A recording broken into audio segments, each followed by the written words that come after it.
Welcome, welcome. We're going live. We're going live. Live. Welcome. Today we're going to be talking about tips to recognize narcissistic abuse. Tips to recognize narcissistic abuse. Tips to recognize narcissistic abuse. Welcome. Tips to recognize narcissistic abuse or narcissists in advance. Welcome, Divine Order, Synergistic Soul. Welcome all. Welcome. We are talking about tips for recognizing narcissistic abuse. That's what it is. Tips to recognizing narcissistic abuse. And so, if you've ever experienced narcissistic abuse, if you are in narcissistic abuse, if you've come out of narcissistic abuse, if you've observed narcissistic abuse, or you're not sure what it is, this is where you want to be. Because we're going to be focused on what is narcissistic abuse. How do you recognize it? How do you see it? Welcome, folks. Welcome. Glad you're all here. Welcome. So let me start by defining, and I know we know this, but it's always important that definitions are put on the table so we're all having a shared understanding. So first of all, what is narcissistic abuse? What is a narcissist? What is an empath? So I'll start with an empath. An empath is a spiritual being having a human experience who has very heightened mirror neurons in your brain. And mirror neurons are the part of the brain that enables you to develop connections with people. And as a result of mirror neurons, you can create a lot of oxytocin, which enables you to bond with people. That's a scientific basis for empathy, right? And therefore, empaths are driven by a strong desire for connection. The broken empath or the unhealed empath is driven by wanting to heal and help and do everything for everybody because they think that's what will get them love. And then let's come to the narcissist. What or who is a narcissist? Welcome, folks. Welcome. I'm so glad you're all here. Welcome. So a narcissist is effectively a child who during childhood, and I say a child, we're talking about adults, right? But a narcissist is a person, a being who during their childhood either experienced extreme neglect, which is why they have to be visible and do everything to be seen, or extreme overindulgence. Oh, you're so perfect, even when they were not. So they develop this capability to perform because performing is how they receive. And performing includes manipulating, lying, gaslighting. And ultimately, the difference between the narcissist, in my view, the difference between the narcissist and the empath on the spectrum is both have experienced significant trauma where the narcissist merges to the dark side, the shadow side, which we all have, dark and light, but the narcissist merges to the shadow side and becomes embraced as a high-ranking dark energy. Whereas the empath, as the awakened, embraces the side of light and discovers your purpose as a light being, a chosen one, an indigo person, and so forth.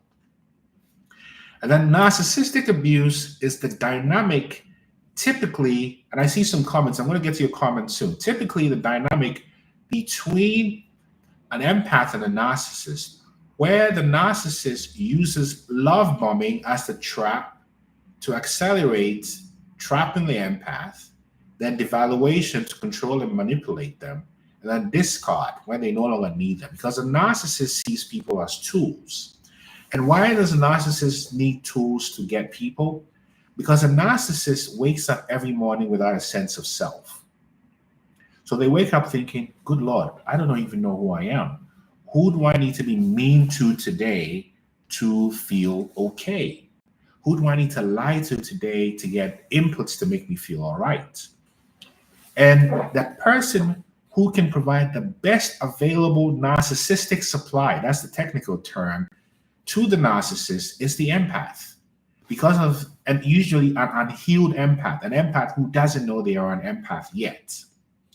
And typically the empath is the last to find out that they are an empath, right? So thank you so much for the compliment. So what happens is the empath gets into this dynamic thinking that they can help heal the narcissist, whereas the narcissist has a keen sense of predatory instincts and sees, this person doesn't have good self-esteem. They're too kind and stupid. And so they're going to be my battery, if you want to say it that way, to give me high level supply.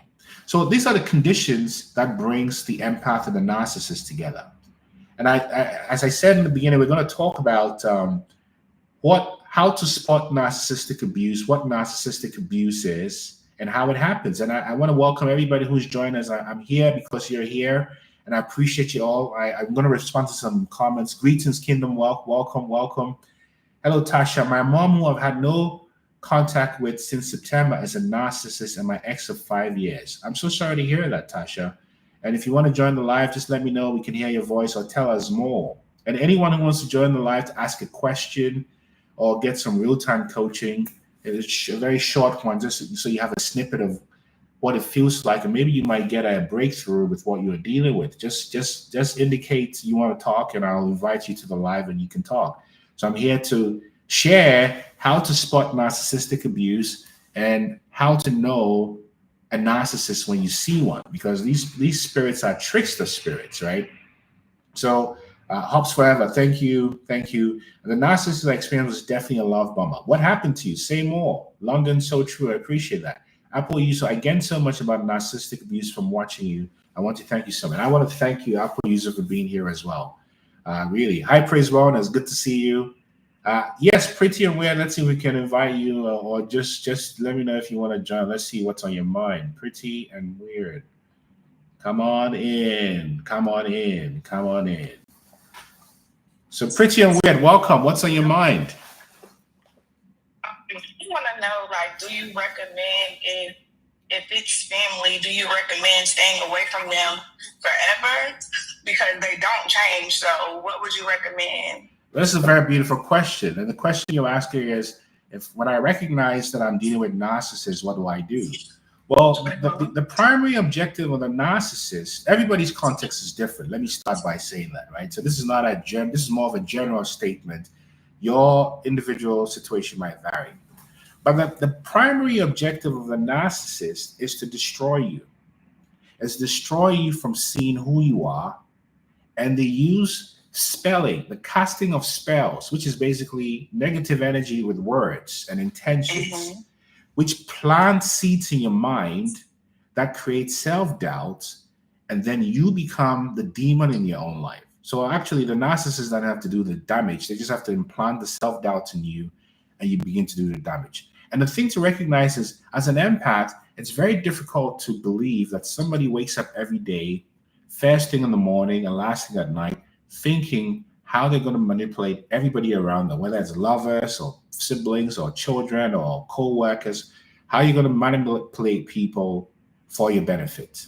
So what you realize here is that as an empath, loving people is a non-negotiable. You love everyone. Liking them is a preference, right? And you know that the narcissist lives in a permanent place of hell, darkness. And the narcissist doesn't have the capability yet, because they're so fragile and so infantile. And I don't mean this disrespectfully. I'm just telling you the truth, that they have the inability to look at themselves. And typically, the narcissist experiences for the first time in their life narcissistic collapse when they meet an empath or a Hyoka empath who unmasks them.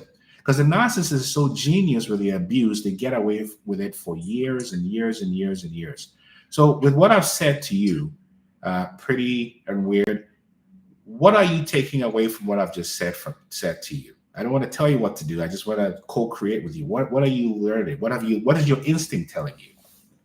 I feel like I have been through that exact phase that you spoke of, which was they make you destroy yourself. But I feel like, with my faith, I have came back most normal. I mean, I guess I can't really, be the person that I was. That's right. But I feel like I'm so fully aware now. Yes. But I still personally cannot handle that type of evil. Like, yes.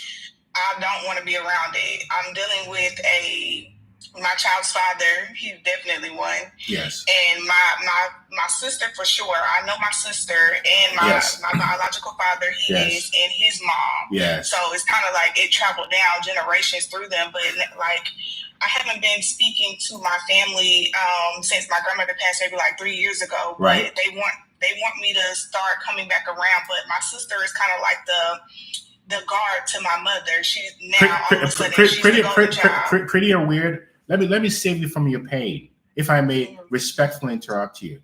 The only reason they're inviting you back in is one, to relieve themselves of the karma that's coming down on them, and two, to finish the job on you.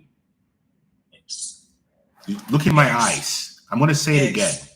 One, to reverse karma because you can give them that, and two, to finish the job on you. Am I making this up? No, because I actually just thought of this the other day. Because my mom and my sister are kind of currently going through it. Yes. But I've been through it. So I'm just like, now that I'm not going through it, I said it in my mind. I'm like, they want to put that energy on me. You got it. I don't really know if my mom is, but I know that my sister is definitely, and she gatekeeps my mom. Yeah. But let me tell you this: whenever you have uncertainty, the answer is no, because a yes doesn't need hot sauce or any embellishment. Yes. So you got your answer, pretty. And I'm sorry. Let me make it easier for you. My parents are alive. Is there a chance that they will ever see me again? Very unlikely. I've been married twice. I have 3 children. So I'm not sitting here on a high horse talking to you, even though I'm a coach and my experience is not yours, but I'm just reflecting back to you that I have lived this just like you. Do you see what I'm trying to tell you, pretty and weird? Yes. So I just want to send you a lot of positive energy wherever you are, and hopefully this was helpful to you.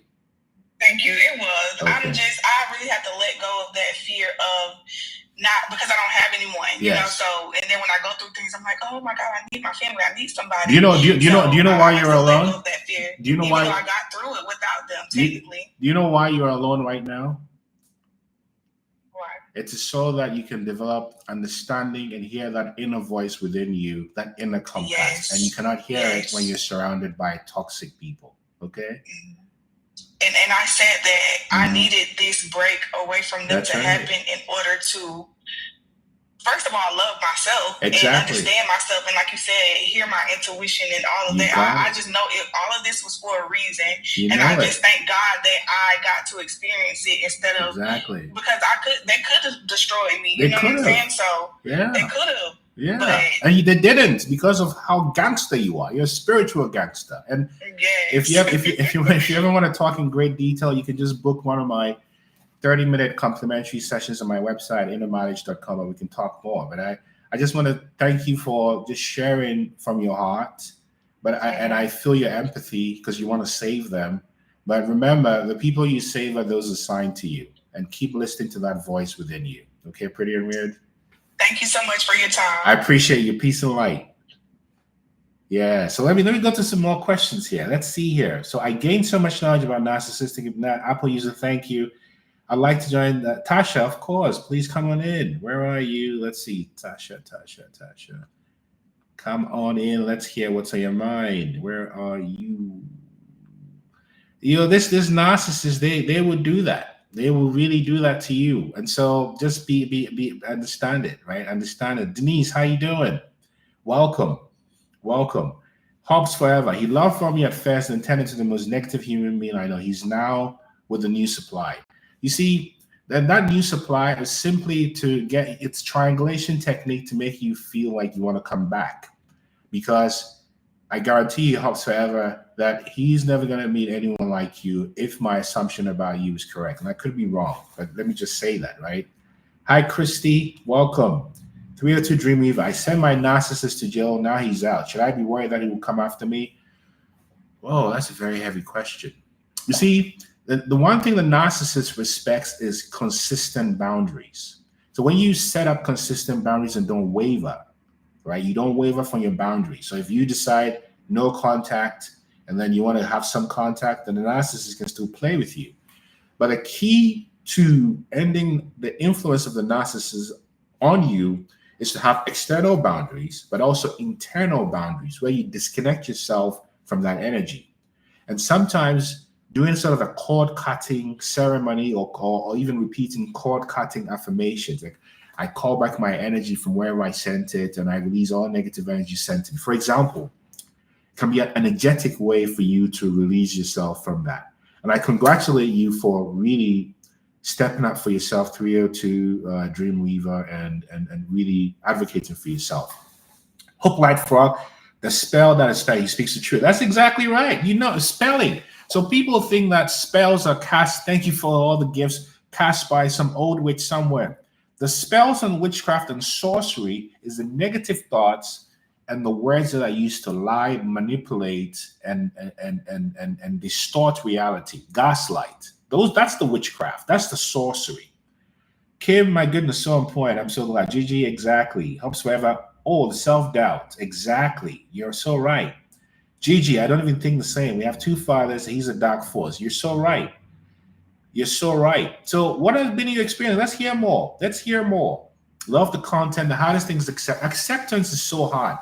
But after awareness, the next level in overcoming narcissistic abuse is actually accepting that it did happen and that the people that you thought you loved were actually the ones who hurt you, right? Hope Light for etymology is a powerful thing. What do you mean? Say more.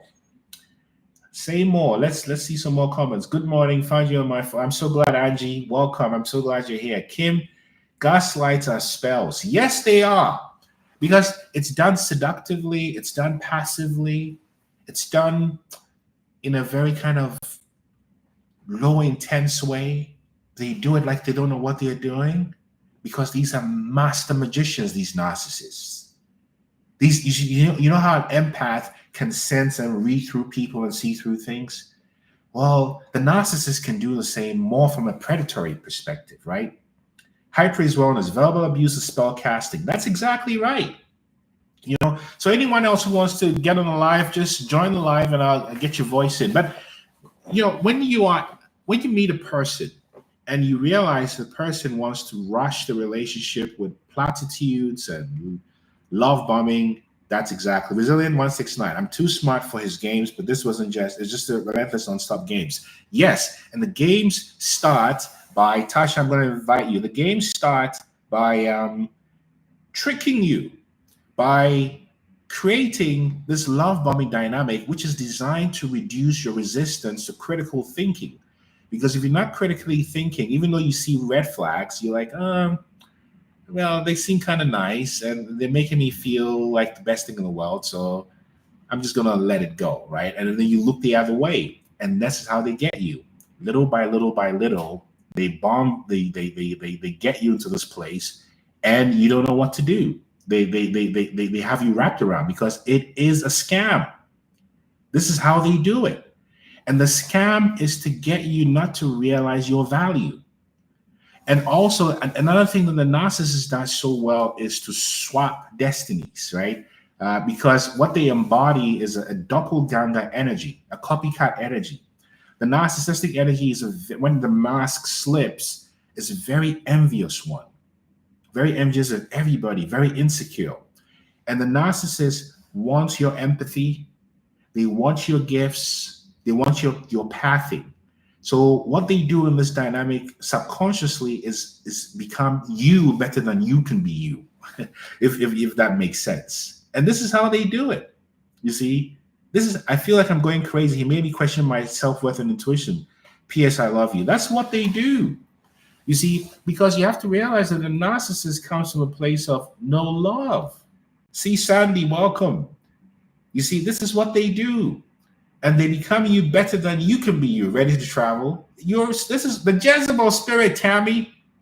This is it. It is witchcraft, and I know I'm using words that are inflammatory, so bear with me. But I can only be honest. Right? I'm just being candid and honest. Never allow anyone to take your sunshine, even if it hurts. Hope Life Frog. This is exactly it. So they will love bomb you, and the whole purpose behind love bombing is to get past your defenses. And love bombing worked on the unhealed empath because it feels like empathy. You see, it feels like empathy. But it's an act, because the narcissist is a clever actor and actress, a wily operator, a foxy operator, skilled. The narcissist has an emotional IQ par excellence. It's not something that you can take for granted. They are very intelligent. I saw the demon, but there's quite a few of them. One is childlike and one is absolutely evil. They're all evil. And the childlike thing you saw is the infantile nature of the narcissist, because the narcissist is stuck at the age of 7. Sigmas are warrior empaths, both men and women. The Sigma empath is the deadliest one, just like the dark empath or the Hyoka empath. Do they change, Yvonne? Ooh la la. You must be a true empath, Yvonne, because you wish the best for all. And I think we should even love the narcissist. Liking them maybe is a preference. Can the narcissist change? If they want to. And usually this is predicated if they experience what is called narcissistic collapse. A narcissistic collapse is basically a situation where the facades are broken, everything they thought they were is gone, and they have nothing left. But the person who brings upon narcissistic collapse to the empath is you and I, the undefeated empath. Do you see? So the question is, it's not your business whether they change or not. It is your business whether you change to your higher self or not, right? And wish the best for everyone. In my own practice, I practice sending to the narcissists who were in my life the same best wishes I wish for myself to them. The reason for that is, assuming you know that the narcissist means evil for you. So you're thinking nasty, evil thoughts, right? And if you're also thinking nasty, evil thoughts, then their thoughts come to you in the energetic sphere and yours go to them. But if the narcissist is thinking nasty, evil thoughts and you're thinking positive thoughts, even though they've done evil, then when the energies meet in the ether, there's a boomerang effect that the narcissist's evil thoughts return to them. That's the most effective return to sender. And then the good thoughts you thought towards them come to you. You see? So what if they're temporarily defeated, but you regain yourself? Yeah, the best way to maintain the victory over the narcissist is to focus on your empathy and your higher evolution, your pathing. Because the narcissist, and I'm so grateful for the narcissist, because without the narcissist, I would not have known that I was an empath. You would not have known you were an empath, right? Pretty and weird. Yvonne, my daughter's boyfriend is a narcissist. She just doesn't see it. Oh, and you can't do anything about it. Unfortunately, as much as you want to help her, Yvonne, you can't. It's her own walk. And if you try, she will see you as the enemy. That's the trick of the whole thing. Danny Freeman, I think different negative when he's around. What do you mean? How does that happen? Say more, right? What if you, let's see, some questions I'm missing. Walking karma, high praise and wellness. That's exactly it. Masters your grand rising to you. No toxic forgiveness. High praise wellness. I really love that you said that. Do you want to talk about that? Can I invite you to talk about toxic forgiveness? Because it is a thing. This whole thing about toxic forgive. I'm going to invite you, and if you want, you can join or not. It's up to you. This is what happens. Toxic forgiveness. You can forgive the narcissist energetically. High praise wellness. Let's hear from you about toxic forgiveness. How are you doing today? Hi, rich risings to you, inner knowledge. Receive. Do I? One love. Always. I definitely would love to talk about toxic forgiveness because my history pretty much taught me how to toxically forgive. And I was raised in the church, and no disrespect to people who are still inside the four walls. I really do respect people's spiritual journey. Yes. You know, I had to go through the four walls, but I'm not in there anymore. That's right.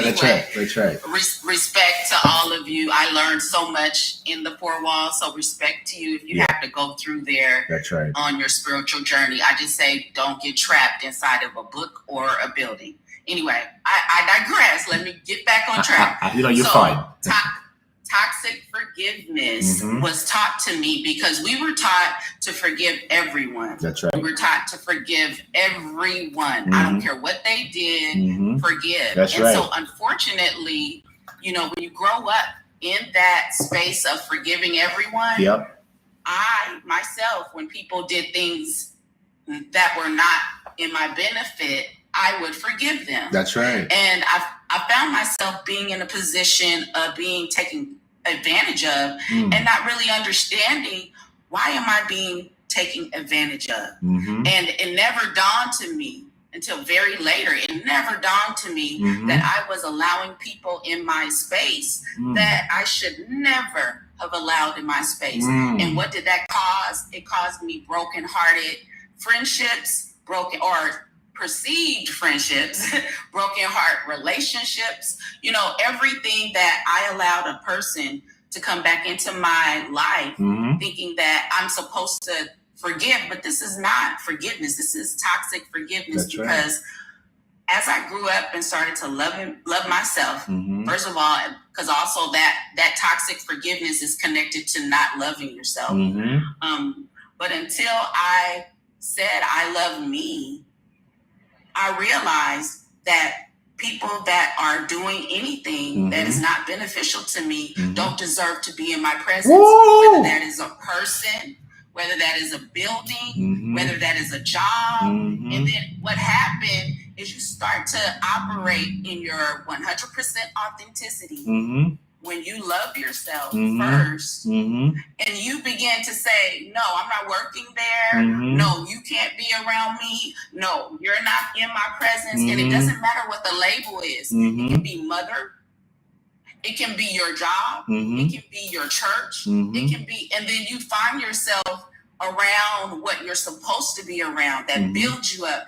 And you can't remember, like, why did I let this happen to me? You let it happen because sometimes you're not supposed to forgive a person that has done damage to you.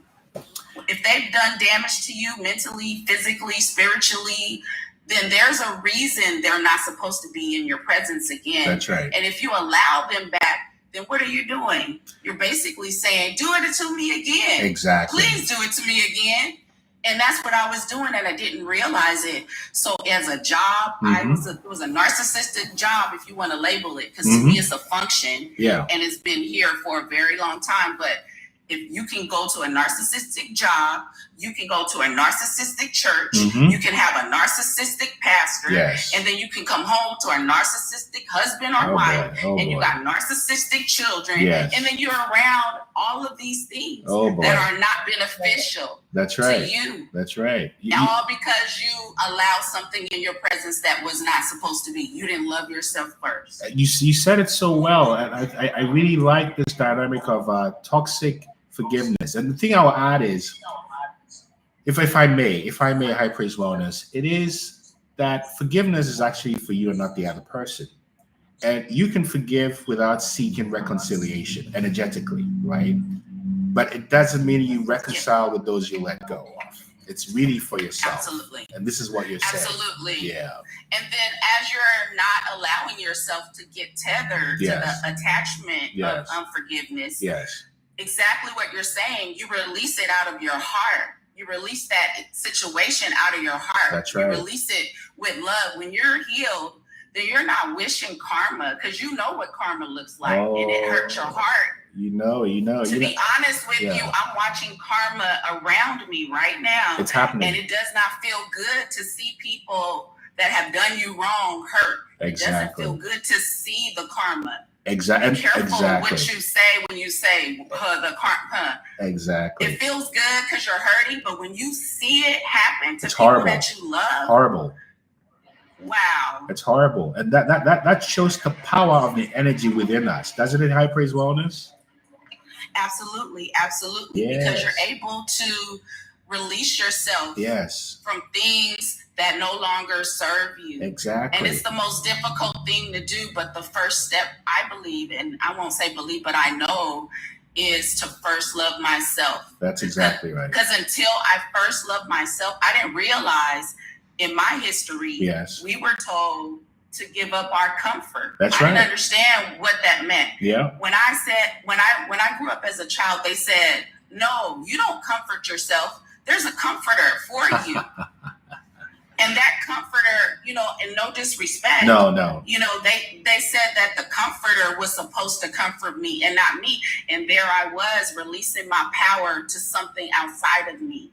And it wasn't until very, you know, not that long ago, I realized that I gave my comfort away. Give the power away. So of course, why these people have addictions to things, because they don't know how to comfort themselves. Exactly more. You said it. There's nothing better than being comfortable with silence and boredom, because that's where all the miracles emerge from. And that's exactly what you're saying. Hyper's Wellness, I can tell how much work you've done on yourself, and you're a true powerful being of light. I can feel it. And I just want to thank you for just blessing us with your energy and vibration. And I send you peace and light and abundance wherever you are.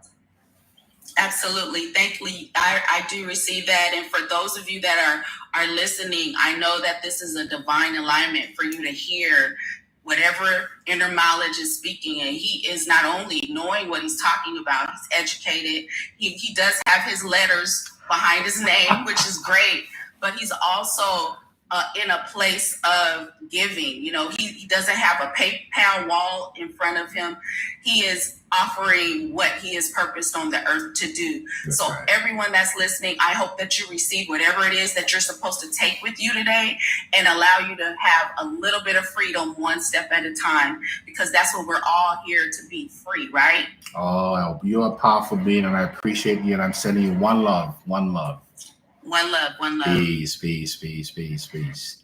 Tammy, that was beautiful. That was so powerful and beautiful from I praise wellness. Really powerful. Tammy. That was powerful. Oh my goodness. What did I tell you? What's on your mind? She brought up a really good topic about forgiveness. That's right. And I intellectually want to forgive. Yes. I chant to forgive. Yes. Then this part of me, they were saying this was malicious. Yes. They thought about these things. Mm-hmm. They carried out these things. That's right.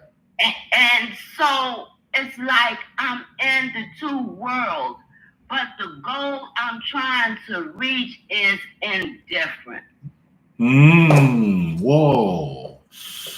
Can I tell you what's coming up for me, Tammy, as I listen to you, my dear sister? Yes. So the place you are is you've reached a new growth plateau. And to get to the next level, you have to release. You don't have to release. Consider releasing. Let me tell you why I say that. Releasing trapped energies is not for the other person. It is for me, because I am you. It is for I. It is for me.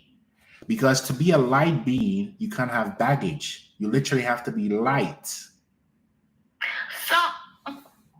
So indifference is carrying baggage where it doesn't matter either way. It is what it is. It happened. I can't change it. Detachment, detachment. Detachment, not indifference. You see, indifference still carries a little bit of the signature of unreleased outcome. I think what you're pointing to, Tammy, is detachment, which is you're forgiven and you've released, and you have no interest in what happens there, but you wish the best. Is that where you are? Yes. So it's attachment. And becoming unattached, detachment. You see, indifference means I don't care what happens to you. I hope something bad happens to you. You know, being detached is recognizing that you will reap the outcome of your karma. And I have empathy for what happens to you, even though I never want to see you again. Because an empath lives in unconditional love. And unconditional love means you don't have to qualify for the love. But that love also brings wisdom, which is knowing who deserves your energy and who is going to take advantage of your energy. And then you discern how to navigate that way. But we have to be in a place, but we don't have to be. We choose to be in a place of embodying unconditional love. Because if you're not embodying unconditional love, how can you be a vessel and a light being in this darkness?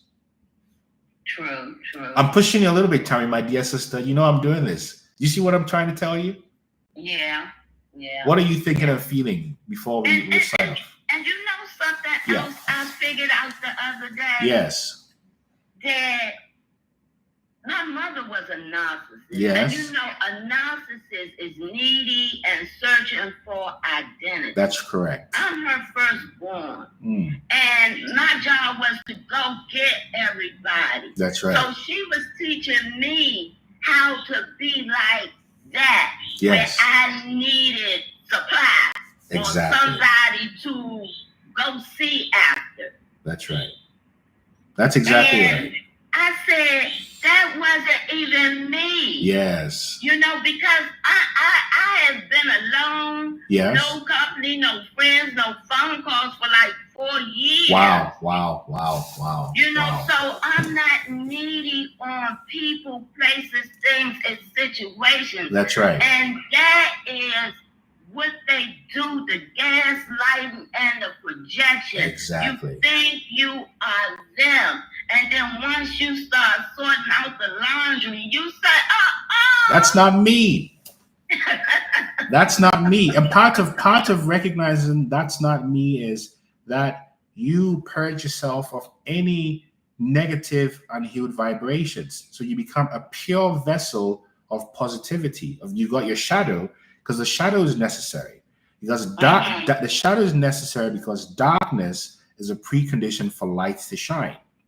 But holding on to the memories of what happened to you is useful in the short term. But as you ascend, it's important to realize that you have a new name, a new image, a new identity.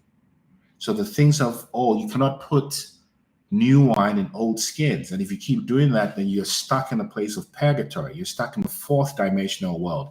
You never really make it to the fifth dimensional world. So the third dimensional world is this world, the world of material and form. The fourth dimension is when you start to ask questions. Why is this happening? Why is this happening? And when you answer that question and you take the path least taking is where you head into the fifth dimension. And the fifth dimension is not a place, it's a frequency. And the frequency is a place of healing and oneness. So anything that is not healed and one cannot be at the fifth dimension. Do you see what I'm trying to tell you? Exactly. And then I came to terms with one more thing. Yeah.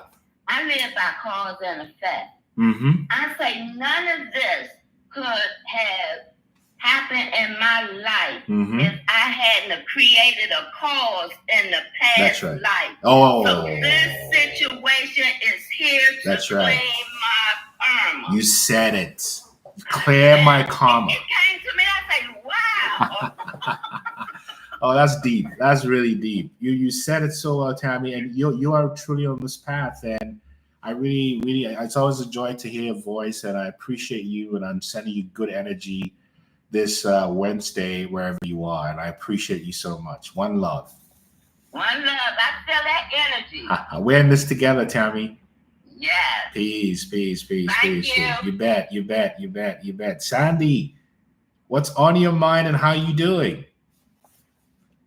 Well, every time I come and watch your live, you bring me up onto the platform. So it's a pleasure to be here again. Thank you. I'll stop doing that, right? But what's on? No. Listen.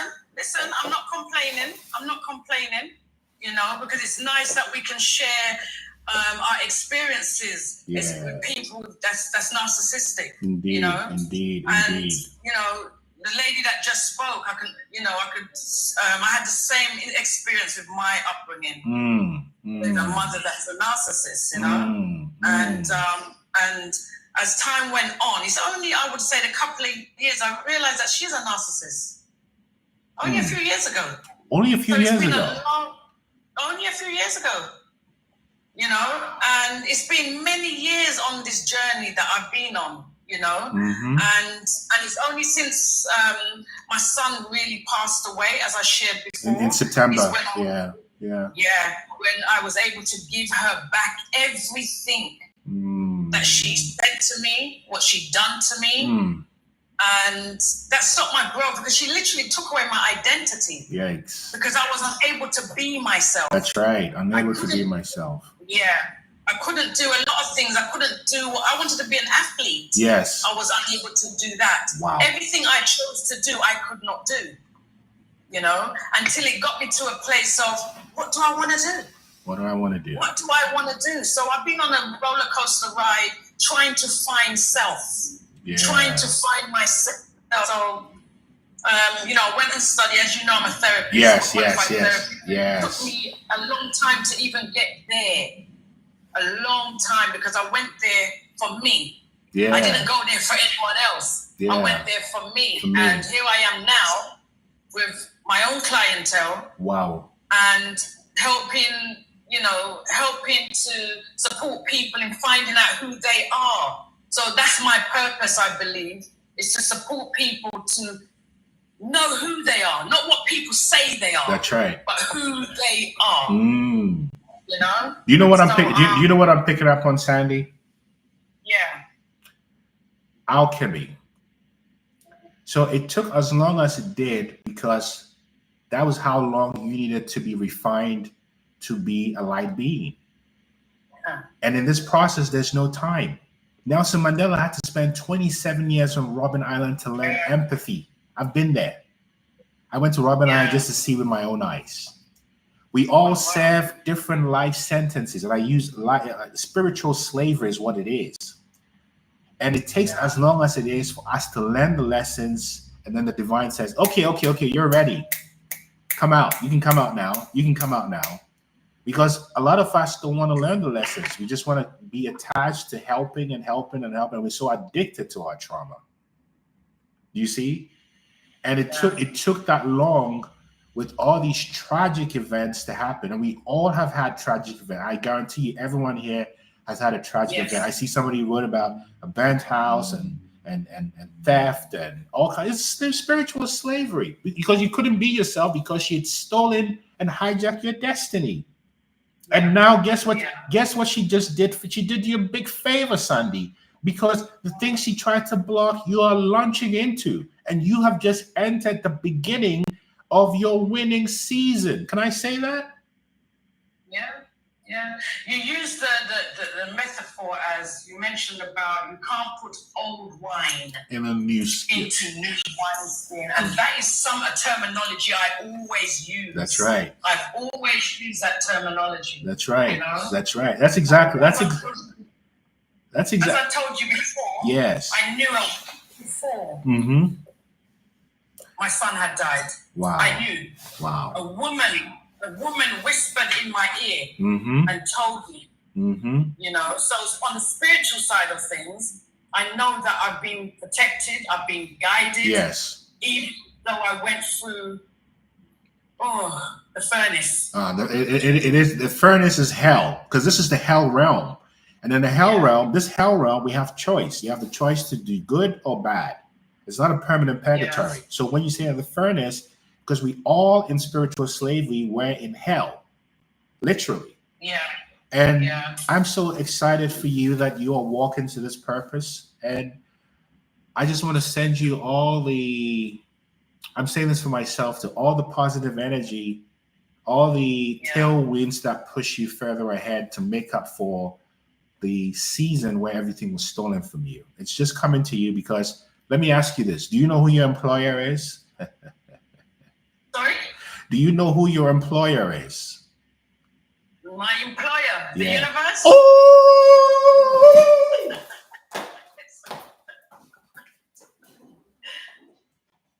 That's it. You got it, Sandy. Yeah. As I said, I've had many encounters. I've had a few encounters. Yeah, well, it's always a pleasure to hear your voice, even though I pull you in sometimes, and I just want to send you lots of good energy wherever you are. Yeah. Thank you so much. Always. Peace and light. So beautiful. And you're hearing all these hellish experiences, right? This is real. This is real what we experience with narcissistic abuse because it's supposed to destroy us. Life coach, welcome. How you doing? I'm good. How are you? I am well. Tell us what's on your mind. Well, first, I just want to tell you, when I came across your page, I don't know, maybe it's been about 3 weeks now. I love your energy and I love your messages. And I love when you come up on my page. So I just wanted to tell you that. We're reflections of each other. Let me say that. I appreciate you. Well, I appreciate that. This is kind of a question that I have when I'm helping. I do help people understand narcissism. I didn't even know what narcissism was until about 10 years ago. That's right. And then you realize, once you figure out what narcissism is, you realize, oh my goodness, this has been in my life for a very, very, very long time, but you didn't know what it was. So the one thing that I'm running into, and maybe you can help me, maybe some of the people listening, this has been told to them as well, but when I help people, the one thing that I say that kind of takes people back a little bit, but when we're talking about healing and we're talking about understanding, maybe I'm using the wrong word, but when I talk to my clients, I always encourage introspection and how we ourselves have to realize that we have to take some accountability, not that we deliberately, that's not the right word.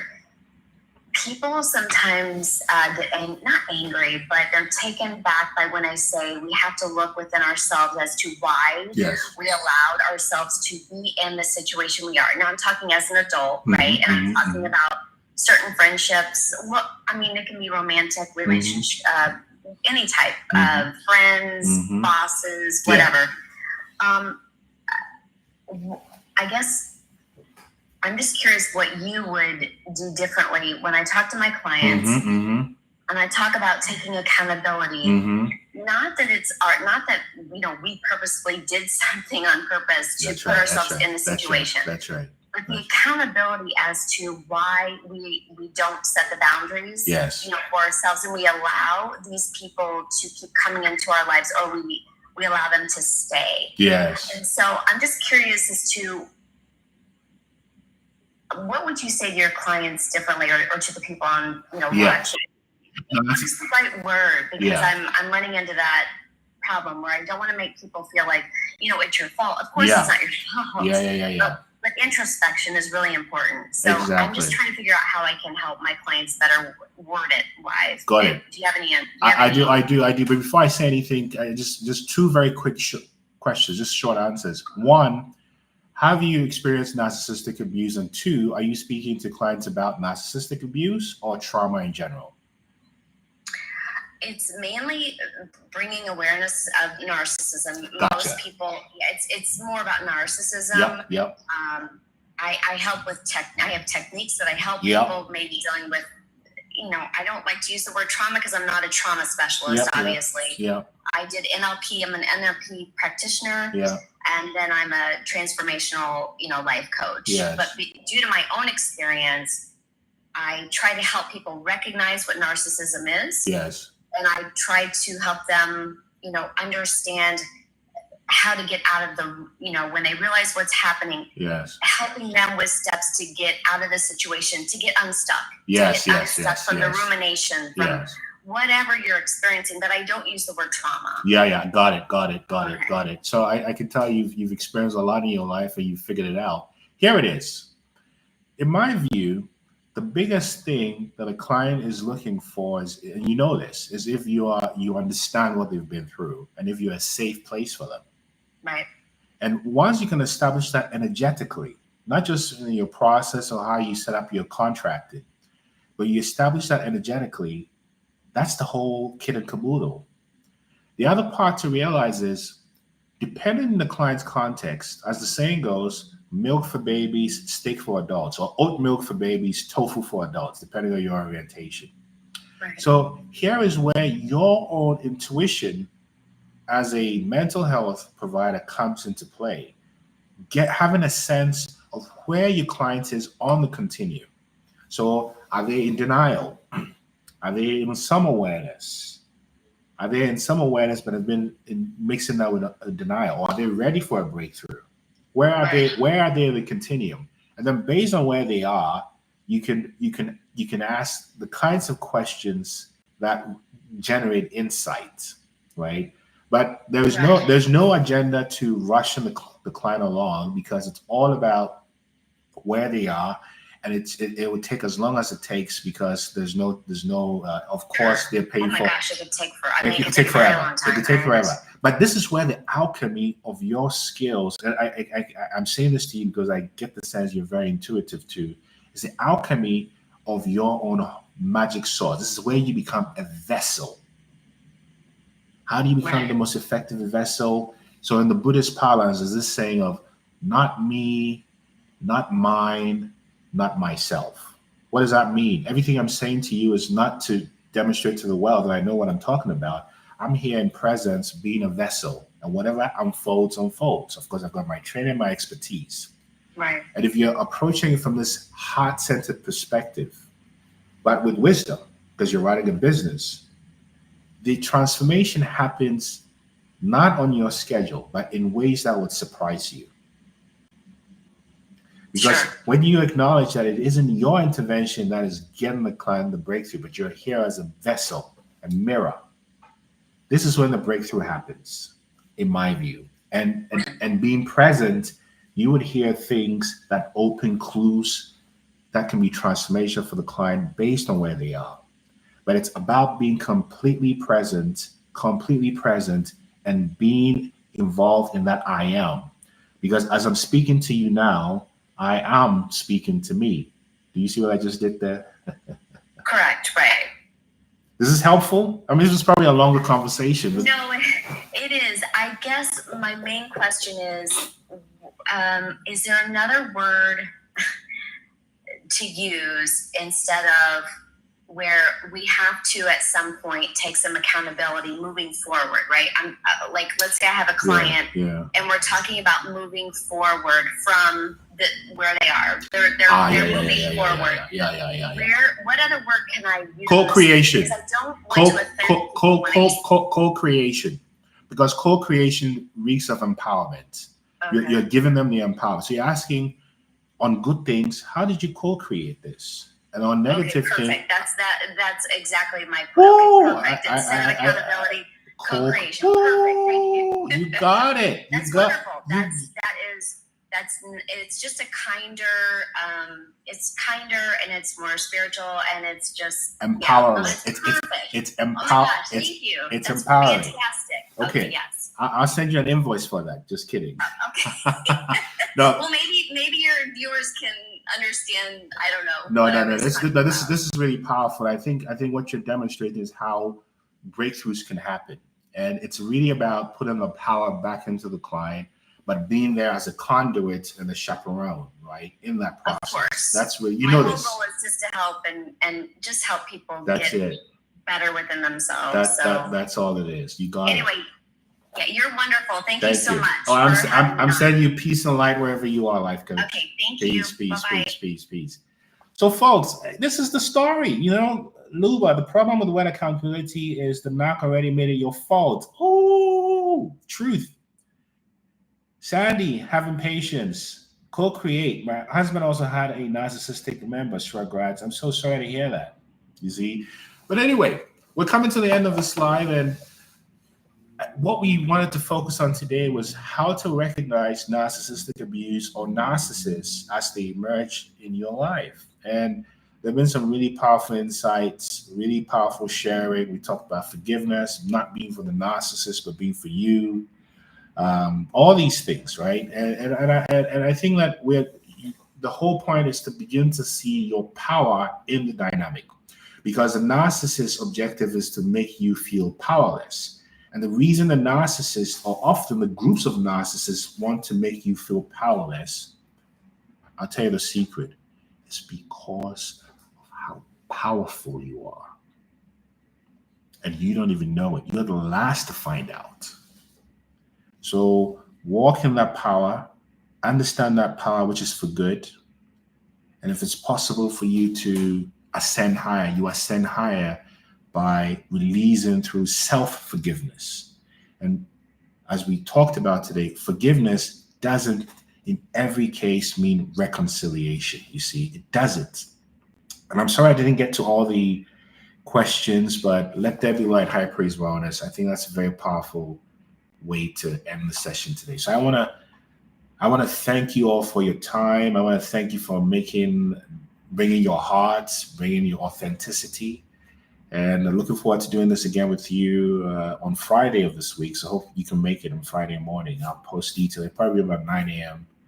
Pacific time or a little earlier on Friday. But I want to send you positive lights, positive vibrations wherever you are. Keep ascending and know that your light matters, particularly in this time when there's so much darkness in the world, everywhere. And there's a reason why we are waking up at this time. Do you see?